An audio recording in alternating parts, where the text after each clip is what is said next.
Hello. Hello! Welcome to our channel. Oh, ano na, Bri?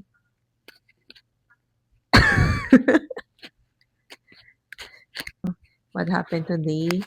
So, today is January 30 and dapat may flight to Narita from Manila, 2:45 p.m. And it got canceled and transferred to our flight na 3 a.m. So, this is the first time na nag-fly using PAL that the flight got canceled and going to share our experience what happens when the flight got canceled for PAL type of flight. So, before arriving sa airport, na-check naman na on time yung flight, walang delays. So, pagdating namin sa airport, nagbayad ng travel tax and then pagpila dun sa check-in counter, dinirect kami to another location na papasok dun sa office. Pagpasok namin, meron ng line.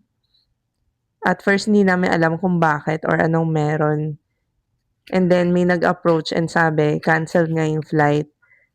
So, weird lang kasi yung sister ko is already inside past the immigration and then paano naging canceled yung flight kung nasa loob na sila. So, yun yung isang hindi clear. Pagpasok namin sa loob, talking to the officer, cancel nga yung flight and ang compensation is stay sa hotel with meals and transfer to hotel. Sila na rin nag-provide. And then, move ang flight. Ang nearest flight is January 31 but 3 a.m. in the morning. So, wala na rin naman kaming magawa since book na rin yung hotels, airport transfer. Kailangan pa rin namin mag-proceed dun sa flight. And then, ayun. So, with the hotel, ang provided niya currently is yung Eton Tower Makati. For the food, 2 meals yung pinrovide. So, meat, rice, and veggies. Request kami if merong kids meal option since picky food eater yung mga kids. So, nagbigay naman sila ng other option na chicken, fried chicken with rice, which is kinain naman nila. Is it good? Yes. What else did you eat? Ano pa kinain mo dito? Noodle soup. From?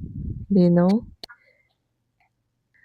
The airport. Umalis kami ng mga 1:30 p.m. from the bus. Tapos nakarating kami sa hotel. Ka-reach ng room around 3 p.m. And wala pang food.